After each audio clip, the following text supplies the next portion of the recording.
I'm going to talk about how to solve equations where the variable is on both sides of the equation.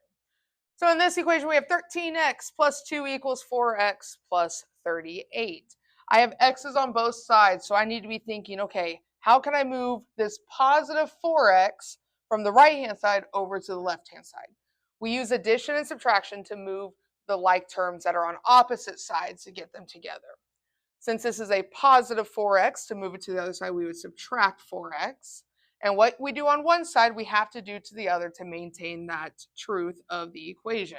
So if I subtract 4x on each side, 13x minus 4x would be 9x, and that doesn't affect the plus 2 at all. So plus 2 equals 38. Now that my variable is all on one side, we just have a two-step equation where we subtract 2.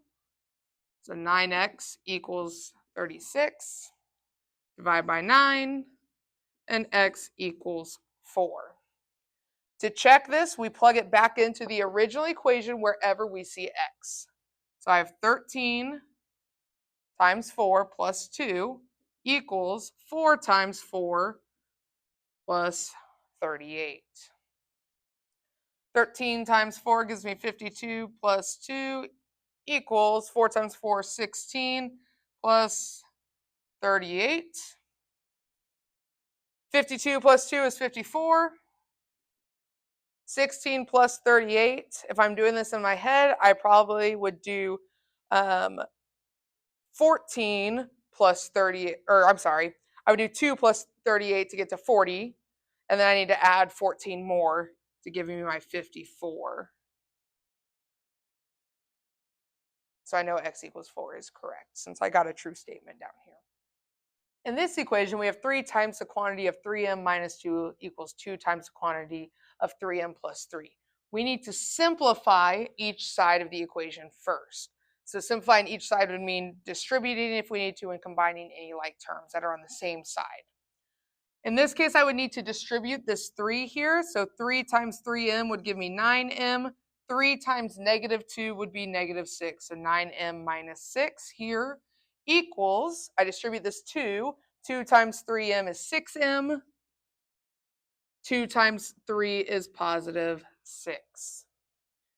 Now I have m's on both sides. I need to get them to the same side. It really doesn't matter which side you get your variable to. That's going to be personal preference.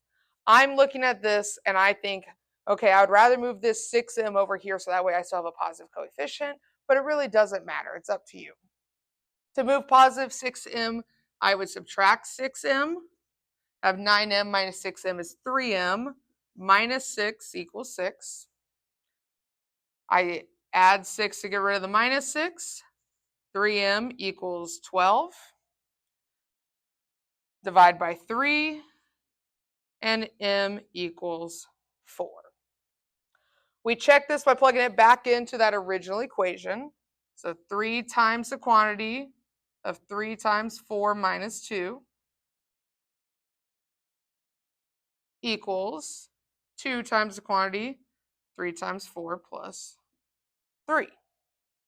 So if I'm simplifying this, I know that 3 times 4 is 12.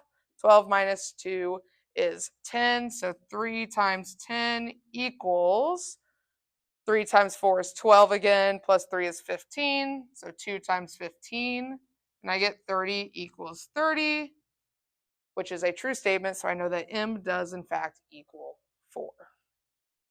Our next equation we have is 8 times quantity of 5c minus 2 equals 10 times quantity of 32 plus 4c. Again, we need to start with simplifying each side using the distributive property.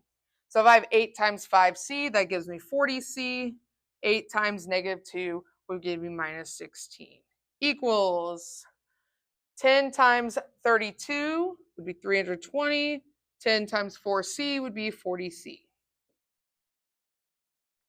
I have variables that are on the opposite side, so I need to get them to the same side. If I want to move a positive 40c over to this side, we would subtract 40c. But then when we subtract 40c on both sides, 40c minus 40c, well, that's 0, right? That's why we did that over here, so then that way they would cancel out. So really, this cancels out on both sides. And we get negative 16 equals 320. And when we get a statement like this and there's no variable left to make it a true statement, this statement will never be true. That's because this equation has no solution. You may have noticed that in this line here. If I erase that crossing out of those so we can look at what it looks like, you might have noticed that they both had this 40c here.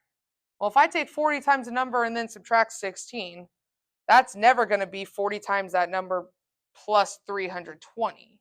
So that can never be a true statement. So there is no value for C that would give us a true statement here.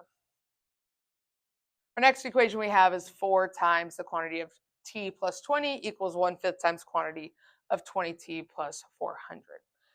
Again, we need to simplify each side of the equation first by distributing. So 4 times t would be 4t.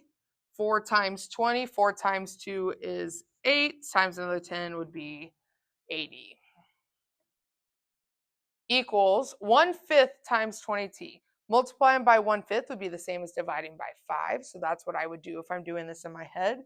So 1/5 times 20t, 20t divided by 5 would be 4t. Excuse me, not 40, 4t. And then 1/5 times 400, or 400 divided by 5. Well, I know that 40 divided by 5 is 8. And then add another 0 there because it was 400, not 40 divided by 5.